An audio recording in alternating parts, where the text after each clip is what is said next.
Kumakalat ngayon sa social media ang mga naging pahayag noon ni Batangas Representative Leandro Leviste tungkol kay dating Pangulong Rodrigo Duterte. Ayon kay Leviste, taong 2013 noong siya ay mag-on-the-job training kay Duterte at nakita niya kung paano ito magpatrol noon sa Davao City. Kwento pa ni Leviste, wala siyang nakitang leader na may tapang at malasakit katulad ni Duterte, kaya napatanong siya noon kung bakit hindi ito tumatakbo sa national position. Tugon naman ni Duterte sa kanya ay hindi pa handa ang bansa para sa pamumuno niya. Mr. Chair, yeah. We are comparing the documents now, and ahead. what we have is the second batch of documents pertaining to the district allocations budget allocations per district. As to the first set of files given to us, we have no personal knowledge of these files. Can you make a quick perusal para ma-determine nyo alin ba dyan yung pwede nyo agad na masabing ang source talaga DPWH at masabi nyo hindi yung iba? Kung hindi naman, you can do it at a later date, ano? Kung gusto nyo iuwi as Mr. Chair, homework. ito pong pangalawang set of files we can validate. Ito po yung hawak ko ngayon. Ito pong first set, we will have to look into this. But I would surmise baka ito po yung galing sa computer ni late Undersecretary Cabral. So yung second batch, we can allow him to proceed, ano? To Yes, Mr. Chair. digest. O kaya iparinig sa atin, sa public hearing na ito, kung ano yung nilalaman. Yung second batch daw, okay lang. Mr. Chair, yung second batch actually na-post na rin sa Facebook noong Disyembre at summary lang naman po. No, I'm referring to the Blue Ribbon Committee records. No? Yung Facebook, hindi naman pwedeng gawin record ng Blue Ribbon. So you can discuss the second batch of documents if you wish. If not, then it's okay. So we can proceed. I'd be happy to answer any questions na lang that you may have po. But may I also add, Mr. Chair, that... Mr. Chair, sandali. Mr. Chair, if the good congressman will be the one to identify or talk about the contents of the files, I don't think he is competent because he is not part of the DPWH. He is not even a staff of DPWH. He has nothing to do with the preparation of the entries, the consolidation of the reports. He has no personality to testify. I think what he can testify is limited only on how he was able to obtain the files from DPWH, particularly from the office of Yusek Cabral. At least, from legal standpoint, it is not proper for the congressman to identify or make any explanation as to the contents of the files. He will be incompetent. First of all, I don't think these files which he got has been authenticated by the DPWH. As I can see, they are refusing to render the authentication. Na-authenticate nila yung second batch. Yun ang nire-refer ko na pwedeng i-discuss based on his own analysis. Yes. Yung second batch that he submitted, authenticated na. So, yes, Mr. Chair, that is one I would like to ask them. How do you authenticate? Is this a public record or a private record? This is of public record, Mr. Chair. This is a So how do summary you, of... kasi under the law, ang ino-authenticate lang doon sa inano ng Supreme Court sa rules ng electronic evidence, mga private documents lang. Considering, Mr. Chair, that these are public documents, will you please tell us the manner by which you identify or authenticate public documents? Mr. Chair, we are just authenticating that these documents emanated from the DPWH. These summaries of Wala ba the... siyang considering that these are digital records, wala bang digital signature? Yun lang, pag meron digital signature by any way, I think the committee will accept it. Walang digital signature, Mr. Chair. However, we have knowledge of the The authorship digital of signature, hindi naman yung signature talaga eh. There are various ways by which these documents can be categorized as having digitally signed, not necessarily the signature of whoever is the custodian of that document. You understand? Thank you, Mr. Chair. Mr. Chair, The Vice Chairman is recognized. And then Senator Bam. Yeah, I would just like to ask former Secretary Bunoan. By the way, deferred na yung 10 or 15 minutes natin, ha? Labo-labo na ito. Whoever wants to ask questions, you may Yes. just call the attention of the Chair. Mr. Chair, I would just like to ask Secretary Bunoan, have you seen these files, sir? Do you have any idea?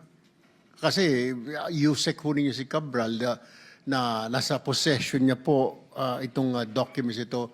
Do you have a copy of these files, of these documents? Have you seen these documents? I have not seen anything. I have not seen any of these documents that we are talking about, Your Honor. Yusek Bernabe show Secretary Bunoan, former Secretary Bunoan? Teka muna, si ASEC ba o Yusek Conti? With the kind permission of the Honorable Chairman, I'm Nicasio A. Conti, the Undersecretary who replaced Yeah, Yusek. former Yusek Cabral. Administer lang namin yung oath ninyo. Yes, Mr. Chair. Secretariat. Kindly raise your right hand. Do you solemnly swear to tell the truth, the whole truth, and nothing but the truth in this proceeding? Please take your seat.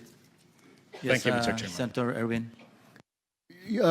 Former Secretary Bunoan, can you identify these documents? Kasi Undersecretary niyo siya, I'm sure you also have a copy or you have knowledge of these files?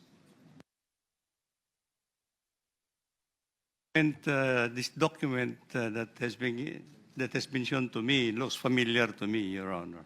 This is the this is a consolidation of the allocables, the computed allocable per district, and there are other information here, including what has been the total allocation as for the total allocation from the General Appropriations Act. Mr. Chairman, may I, that is a list, total allocation. My question is, was it released? That list, yan, hawak ninyo yan, na sinabi na galing daw doon sa file, listahan yan. District yan, per district. Listahan lang yan. Ano ba yan? Sinabit lang sa GAA, nasa GAA or nasa NEP, and then, na-release ba? That I would Nagawa not know. ba? That I would not know. That is, I think, what the more important question to ask, not just a list.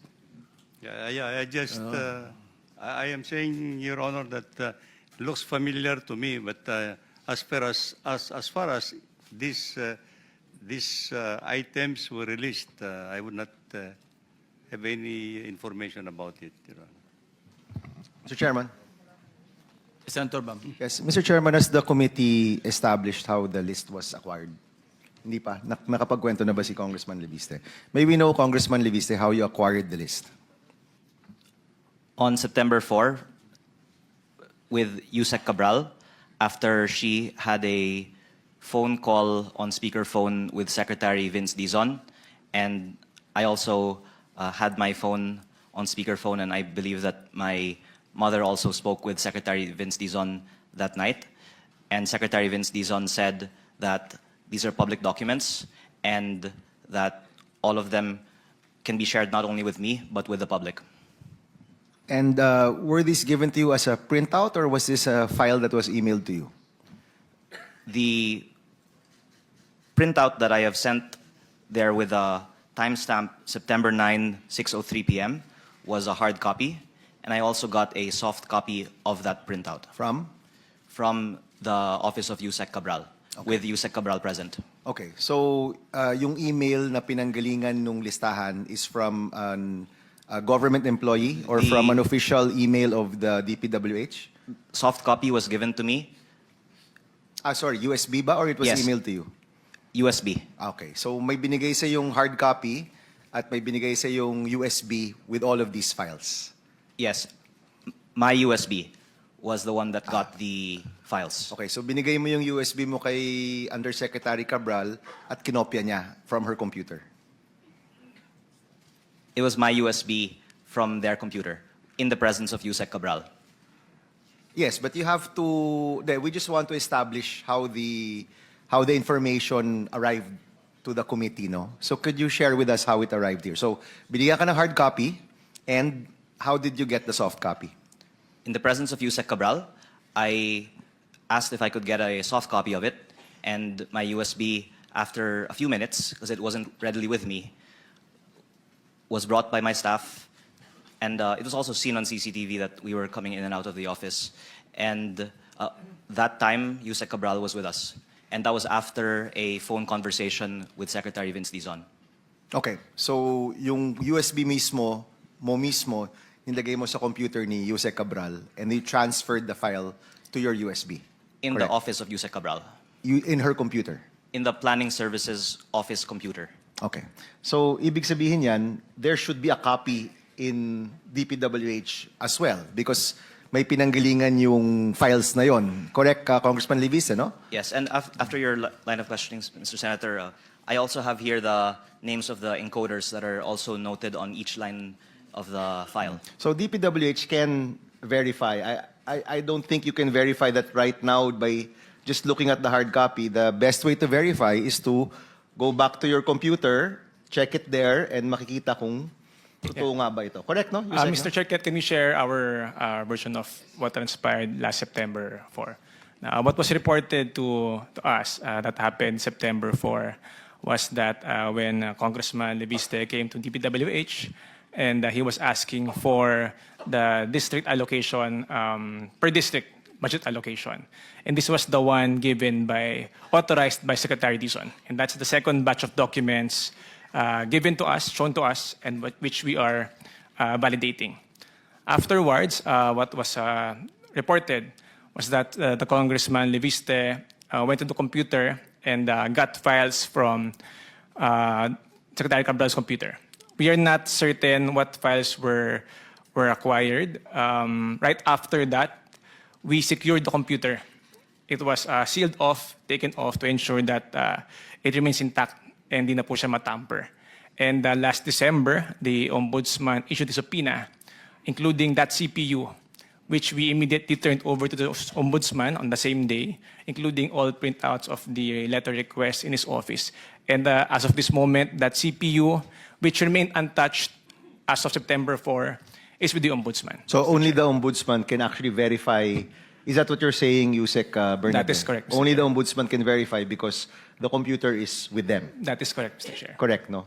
Thank you, Congressman Mr. Leviste Chair. would like to respond.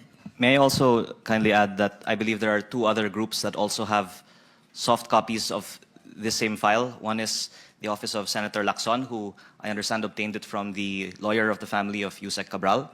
And the second is Billionario News Channel, who must have obtained it from some other source within DPWH separate from me.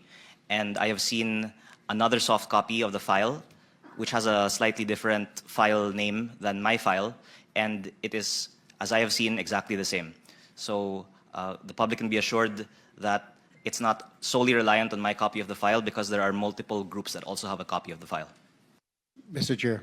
What was just to clarify, the files that were given to me by the lawyer of the late Undersecretary, ito yung SARO, dated December 27, 2024.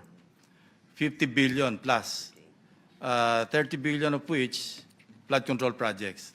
And when we cross-check with the records, may mga ghost flood control projects doon. Pero I just found out na incomplete yung, kasi may doon sa SARO na yon, ang total doon nasa mga 100 plus billion, hindi lang 50 billion. Coming from, I think, 155 billion, yung whole universe. So hindi kumpleto yung aking files. Yun lang binigay sa akin personally or through an intermediary nung lawyer ni late Undersecretary. And it appears na mayroong magkakapareho doon sa files ni Congressman Leviste at saka sa aking files. I didn't anymore attempt to ask, and i-follow up ko na rin kay Secretary Toledo. I-walk through nyo nga kami, paano kayo makakuha ng pera o ng pondo from the unprogrammed appropriation? Of course, nangyari lang ito mostly in 2024.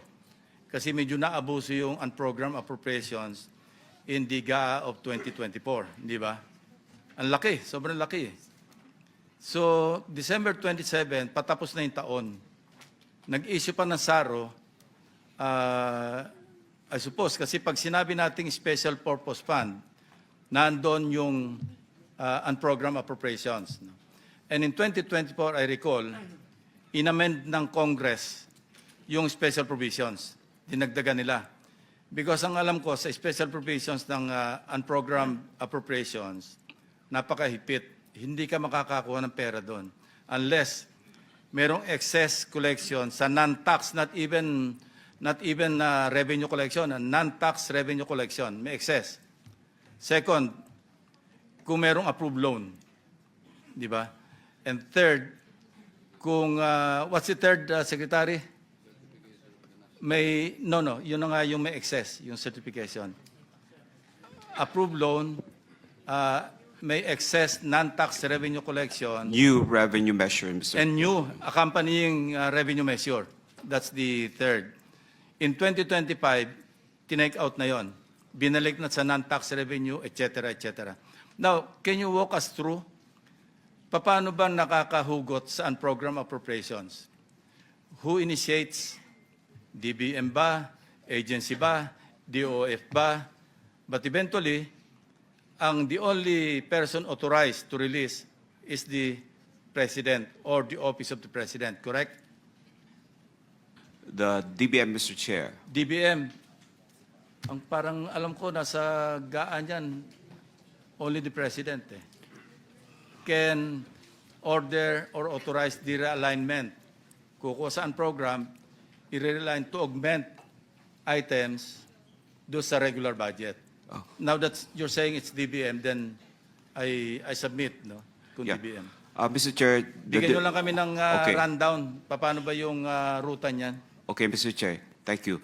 So basically, the agency requests for the unprogrammed appropriations first are received, of course, by the DBM Central Office, which is mayroon po yung tinatawag na DMS, yung Documentary Monitoring System po namin, which then it will be routed for those who handles those specific requests. For example, DPWH, i-reroute namin po doon sa may hawak na po ng DPWH, we call the Bureau.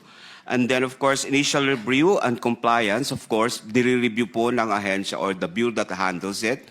Following what has been mentioned, kung na-achieve po yung ating trigger to unlock the unprogrammed appropriations, which is yung excess revenue or there is a new revenue measures plus yung ating mga, there's a perfected loan when it is particular for the foreign assisted projects. Okay.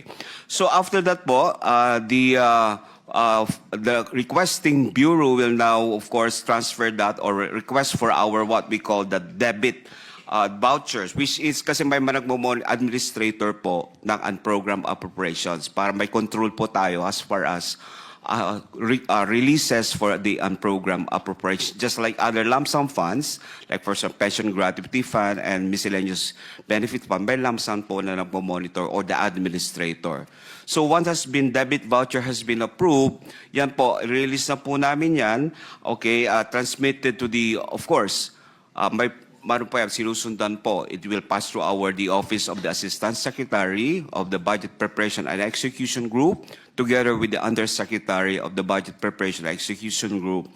And then, once that's approved or endorsed to the Secretary, that will be signed by the Secretary, and this now becomes the special allotment release order signed and approved by the Secretary, Mr. Chair. Wait, anong role ng DOF? Sila magsasabi na merong excess revenue Yeah, I forgot to mention that, Mr. Na-omit nyo, yes. I forgot to mention that, Mr. Chair. First, the excess revenue should be certified by the Bureau of DOF through the Bureau of the Treasury na may excess revenue po tayo. When we say excess revenue, that is comparison between the program versus the actual collection during that period.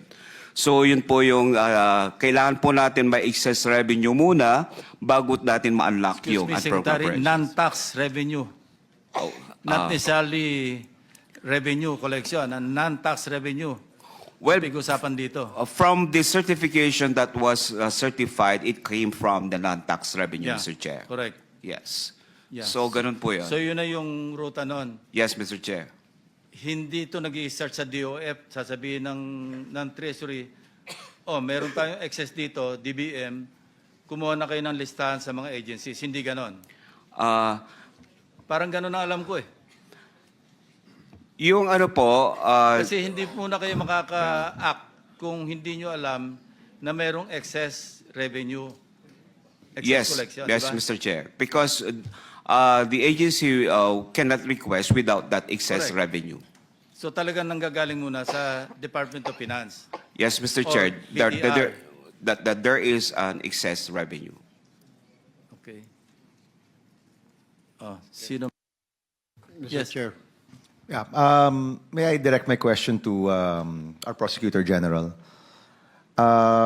So there were files going around, but the source is now with the Ombudsman. That's correct, no? We can verify that. That is correct, Mr. Chair. Okay, so may mga files si Leanne, si Congressman Leanne, may files ang committee, but the real source is in that Sorry, computer. Senator Bam, correct ko lang. Hindi files ng committee. Hindi ko pa binibigay ito sa committee. Sorry. Kasi nga, hindi siya pa- verified. Hindi authenticated. Okay. Kaya I'm just keeping it in my possession. Okay. So there are files that are around, but the source nasa DPWH, nasa computer ni Undersecretary Cabral at na-turn over na yon sa Ombudsman. That is correct, Mr. That is Chair. correct. Now, PG, I know you're not with the Ombudsman, but let me just ask, since you're the Prosecutor General, kung may ganoong data, anong usually ginagawa ng isang agency like the DOJ or the Ombudsman with that data? What do you do with it?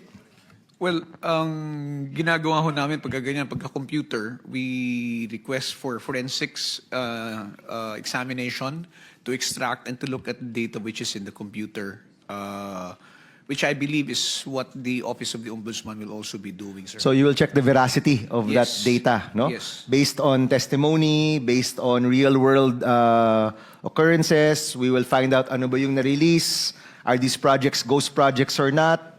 Eventually, meron bang mga kumita dito o hindi, no?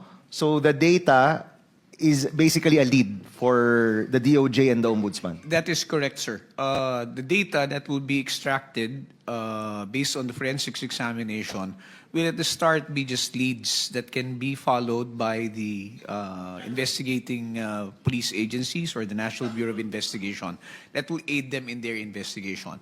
As it is, it's not yet a determination of the veracity or the truthfulness of the contents of this information. It's first trying to find out, okay, these are leads, tingnan natin saan tayo dadalhin itong mga leads na to kung ito susundan natin. And it is these files are much talked about. Do we have the commitment that they will be further investigated at matitingnan talaga siya kung ano ba talaga yung authenticity at veracity at kung meron ba talagang malfeasance na makikita sa mga files na ito? Is that a commitment, PG? Well, while I am not with the Office of the Ombudsman, Mr. Chair, nonetheless, we are in constant communication with the Office of the Ombudsman. And we have already somehow discussed the matter of the files. But since it's with the Office of the Ombudsman, it's really their call.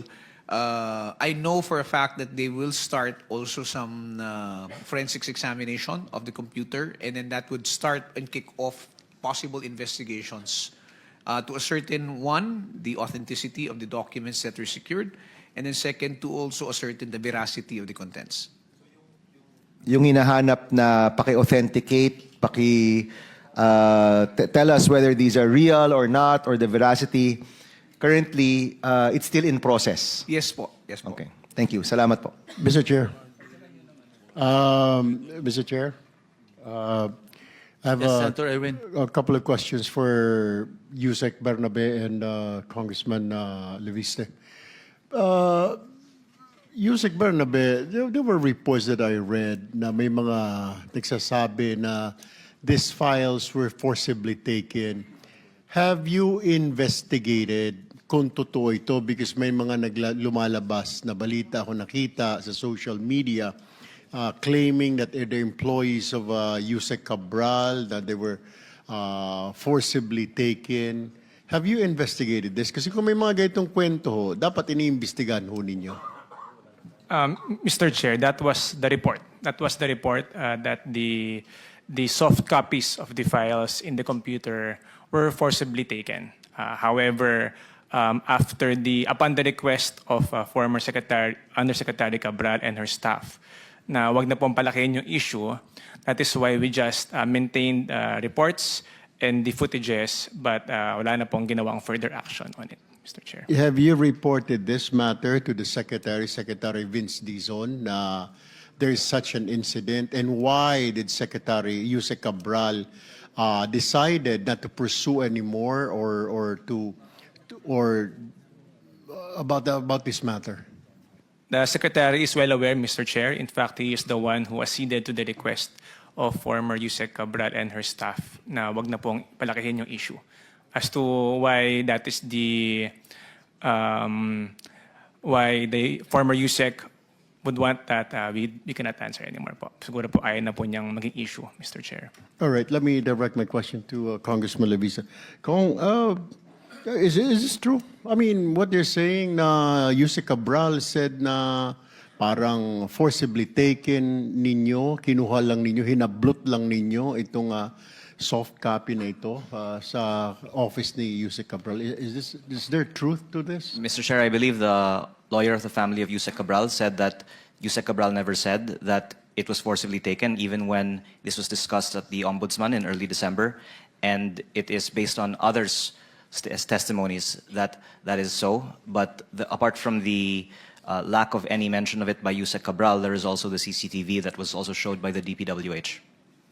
Because there are two employees in the office of Yusek Cabral stating that I believe I saw in some news reports claiming that you went to their office and forcibly took the files. So you're denying that, Congressman Levisa? Because the authorization, I'm saying, sir, came from Secretary Vince. Okay. And Yusek Cabral was also present when I was obtaining the files. Thank you. That's all, Mr. Chair. Anyone else? May I also... Senator Marcoleta. Thank you, Mr. Chair. Yusek Bernabe, yung authentication, kasi alam mo, sabi na naman ni PG Padulyon, forensic na naman. Ano. Bakit pa tayo magpo-forensic? Alam mo, merong rules on electronic evidence. Under Rule 4, as PG Padulyon, yung best evidence rule, sinasabi rito, Section 1, original of an electronic document. An electronic document shall be regarded as an equivalent of an original document under the best evidence rule if it is a printout or output readable by sight or other means, shown to reflect the data accurately. Ganun lang kasimple, compare mo lang eh. This is the rules promulgated by the Supreme Court on July 17, 2001 under AM number 01-07-01 SC. Ganun lang kasimple yun eh. Pero yung sagot mo kanina, parang hindi na, huwag nang palakihin yung ano. It's unfair na, the inference is negative. Na para bang si Congressman poor sibling. Huwag naman ganun. Dapat meron kayong report talaga na walang ganun. Di ba? Yeah, He Mr. is Chair, a member of the House of Representatives. The insinuation that he forcibly took some data which not only be reflective on the image of the House of Representatives. yeah, Mr. Chair, yun lang po yung nireport po sa amin. So we were just relaying po. That time po, I wasn't still with the DPWH, Mr. Chair. Okay. Mr. Chair, with your indulgence, we just received reports na naglabas na po ng arrest warrant sa Sandigan Bayan laban kina Engineer Bryce Hernandez and Engineer JP Mendoza. Now, Mr. Chair, I just want to put on record that once the arrest warrant is served to these individuals, what are we going to do? The Blue Ribbon Committee shall transfer their custody to Sandigan Bayan, or shall we wait for the hard copy of these warrants of arrest? We need to wait for the official copy of the warrant of arrest. So I'm sure Sandigan Bayan will communicate with us. And when that time comes, then we will turn them over to the custody, legal custody of the Sandigan Bayan. Thank you, Mr. Chair.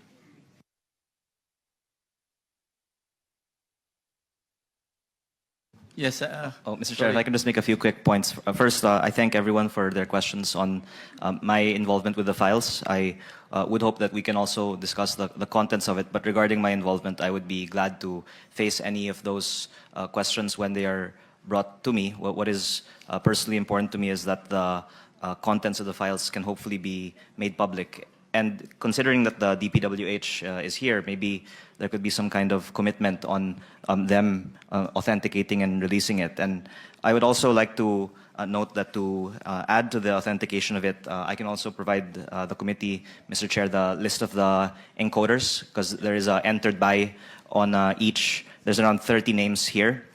And lastly po, there is a paki-mark na lang. column on Secretariat. handwritten notes and several names that have provided handwritten notes to Yusek Cabral on the projects, which might also be related to the documents in the supposed 6 boxes that were made available in the DPWH. And former Secretary Bonoan is also mentioned in many of these handwritten notes from Yusek Cabral, and because we have the privilege of having him here, it would be great to learn how that was done. And lastly, because of the Senate President's question a while ago on how many of these projects ended up actually having SAROS, I would... Would you like the chairman to ask the question that you just mentioned? Kung paano ginawa? Yes, Mr. Chair. If I could just make this last point on response to the Senate President's question. I also have here a list of the projects from the files that we checked against the GAA and the DPWH Transparency Portal. And close to 99% of them ended up in the GAA, and maybe over 95% of them have a contractor already awarded to them. And I could also provide this list po to the committee. Kanina, na-mention ni Senate President, yung allocables, tama yun, listahan lang yan eh. Wala namang assurance yan na papasok sa GAA. Tama ba, Secretary Bonoan, di ba? These are, based on the formulation prepared by Yusek Cabral. May formula siya dyan eh. Kung ilan yung pupunta sa ganitong region or kung kaninong tao or kaninong grupo. Di ba? But ako naman, ang take ko, well, it's just a mere listahan. Pero ang motive for getting involved in allocables is to get kickbacks or commissions. Once nando na sa GAA at ready na for implementation, ang tawag ko doon, attempted robbery. Or at least, very least, planned robbery. Kasi nasa isip mo na, kaya ka kukuha ng 1 billion halimbawang allocable kasi nagkukwenta ka na kung magkano yung commission mo. Pero without that, no, there's nothing wrong. With the list, per se. Depende sa motive. Di ba, Undersecretary Bernabe? Are you the son of the former Justice? Oh, you should know. At saka, Lord, di ba, pwedeng i-analogous yan sa planned robbery, di ba? Nagpaplano ka na, dahil nagkukwenta ka na, oops, meron akong allocable na 1 billion. I'll pursue this to its logical conclusion, which is the GAA. Pag nandyan yung GAA, naka-allocate na sa'yo, nagkukwenta ka na ng 10%, 15%, 20%. Yun ang masama. Pero kung allocable mo is to address the needs of your constituents, especially mga district representatives, I cannot see anything wrong with that. Even senators, kasi may mga constituencies din ng mga senators in their respective areas of residence, for example. So, yun lang ang take ko. I do not agree and I do not also disagree with the Senate President along this line. Well, the best thing at this point, Mr. Chairman, is that the Ombudsman has the computer and the contents of what really is inside that, no? And it can be compared to the list that Congressman De Vista had, Senator Lacson had, and what is in the portals of these departments. In other words, the executive department has a copy. It will be a welcome for the committee to have the files by Congressman Leviste submitted to the Blue Ribbon Committee. Mr. Chairman. Thank you. Senator Mr. Chair. Marcoleta. So, Yusek Bernabe, palagay ko, mahihirapan kayo na sabihin na hindi tama yung files eh. Alam mo, ako nakakuha rin ako from other sources.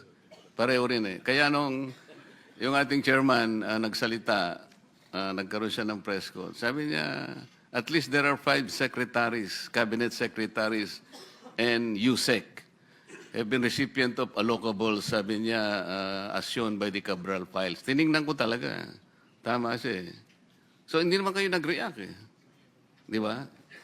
Mr. Chair, with regard to the Cabral files po, no, dahil nga po ito yung galing sa computer, and ito po ay, kumbaga, we do not know the context or we have no personal knowledge on how that file was created, authored, etc., Mr. Chair. Remember, Mr. Chair, the Secretary assumed this post September 1. And in September 4 po nangyari itong incident. He had impossible for him to know kung ano man ang laman ng computer na yun. That is why when it was reported that files were secured from the computer, the prudent thing to do was to secure the computer. Hindi po namin yan binuksan, hindi na po namin hinalongkat kung ano pa yung laman ng mga computer na yan, ano pa ba yung mga files na ginawa nila former Yusek Cabral. Kasi those were the 2025 budget and prior years, which is already ongoing po. So it was already immaterial from our point of view, Mr. Chair. Mr. Chair, alam mo, Yusek, hindi naman namin sinasabi na tingnan mo lahat yung mga files na ito as they came out, di ba? Pero nung marinig mo ang chairman ng Blue Ribbon Committee, at least 5 cabinet secretaries and a few USEC are recipients of allocables in the Cabral files. Hindi mo man lang tiningnan, at least yung point, yung part na yon. Ako tiningnan ko eh. It should have been more significant on your part kasi kayo nga yun eh. Ako tiningnan ko lang eh. At tama naman siya. O bakit hindi man lang kayo Mr. Hindi man Chair, lang kayo nabula. Hindi mo man lang tiningnan kung tama o hindi. hindi na that you po, can react. Mr. Chair. Why? Why? Because yung files po na ito, yung context po, no, of course, we had no idea how it was created or authored. Sa akin kasi, ang interpretation ko na hindi kayo kumibo, tama talaga, and the files is accurate. Hindi po, Mr. Chair. No? In fact, we did not even look at the computer anymore. Sinecure na po namin yan. The first time I saw some of the files ay on social media na po. Kapag noon pinost-post na po, doon na lang po namin nakita. Pero po yung actual file po sa computer, hindi na po namin tinignan, Mr. So Chair. you did not even dare to look into the files? Meron man kayong files kahit na sinurrender na ninyo sa ombudsman, di ba? Wala na po, Mr. Chair. That computer was sealed off po after that incident. Why didn't you weren't even bothered by not being able to get a copy para lang sa inyo before na binigay nyo sa ombudsman? Insofar as those files were concerned, Mr. Chair, these are unofficial files po. No? Ito pong mga, paano po ginawa yung document na yon, ano po yung mga nakalagay doon. At the very least, we have expected from you, like investigating whether or not the files were modified or altered or deleted. Kasi malalagay doon sa computer kung the date where you modified it. Yes, that is Bago why... niyo binigay doon, so makikita natin even the files acquired by Congressman Leviste would suggest whether they were altered, deleted. Makikita nyo naman doon eh. That is a minimum requirement that you have done, sana. Para makita natin, even without forensics, alam mo na, totoong mga files. This is more important. That is correct, Mr. Chair. Kaya lang po, we thought that ombudsman po yung best na mag-handle ng files together with the PNP ACG, Mr. Chair. I think baka po, kapag po kami yung maggalaw, baka po matamper namin at mapagbentahan pa kami na tinamper namin yung mga files, Mr. Chair. Thank you, Mr. Chair. Mr. Chair. Senator Erwin. Yes, Mr. Chair, I just want to set the record straight. The availment of program appropriations under the 2024 GAA may occur when any of the following exists. Number one, excess revenue in the total tax revenues, or any one of the identified non-tax revenues. Number two, new revenue collections. Number three, approved loans for foreign-assisted projects. Or number four, fund balance of the GOCC in 2025 GAA, Mr. Chair. tinanggal po ang excess revenues in the total tax revenues and fund balances of the GOCC. Just to set the record straight, Mr. Chair. Thank you, Senator Erwin. Wala na? Manifest lang ng chair before we suspend. Show cause orders have been sent to the following. Mr. Mario Lipana, COA Commissioner. Former Congressman Elizalde Saldico. Mr. John Paul Estrada. Mr. Mark Texay. Mr. Orly Regala Gutesa. Mr. Virgilio C. Eduarte. And they're given 2 days to respond to the show cause order. So, that said, Sorry, Mr. Chair? yes. I'm not sure po kasi kung we'll have a chance to ask Secretary Bonoan again. Would it be okay, We'll sir? have to suspend the rules and with the permission of the Senate President. Or I could ask allow- you po to ask. Through the chair, pwede. Yes. Sige. Sino po kaya ang BINI 10 Senti 2025 F1 at yung iba pong mga nakatag na mga pangalan po dito? And pangalawa po, para sa unprogrammed appropriations, paano po ng DPWH pinipili yung mga projects na yon? Secretary Bonoan, can you respond? Your Honor, I would not know actually kung ano yung mga kwan ni Secretary Cabral. Well, I'm just puzzled about these files, Your Honor. With all due respect, si Congressman is a member of the House of Representatives. Would it have been better actually if the House of Representatives authorized actually the good congressman to officially request for this kind of information or data from the executive branch? So that everything would have been not official. You see, if we are talking of things that have not been made official actually at all, no?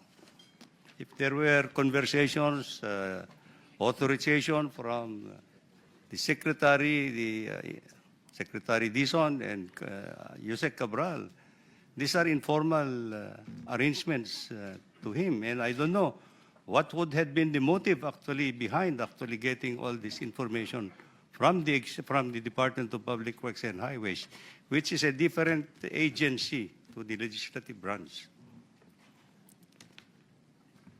We would just want to help the Blue Ribbon Committee and the Public Accounts Committee of Congress. And if I could just reiterate the second question, if possible, if Secretary Bonoan would be able to shed light on how projects in the unprogrammed appropriations in 2023 and 2024, which I understand were around 60 billion and 153 billion respectively, were selected by the DPWH.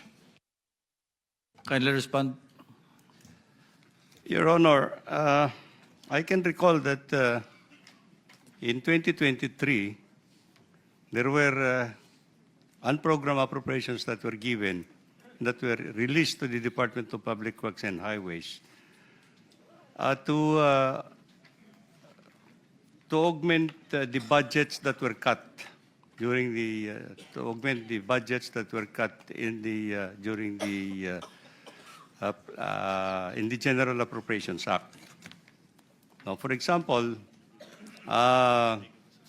in the BICAM, let's say the budget that we proposed is about 37 billion, and only 2 billion was released. We requested for augmentation of that fund. For maintenance, it was reduced to the minimum. Then they augmented it from the unprogrammed funds.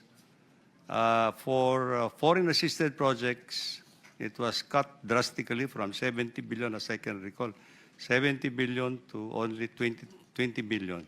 So I think in our request, Mr. Chairman, since there were available unprogrammed funds, we requested them for augmentation. And these were the things that were released actually to the Department of Public Works and Highways. Now, these are the things that we received from the unprogrammed funds in 23, Mr. Chair. In 23, Mr. Chair.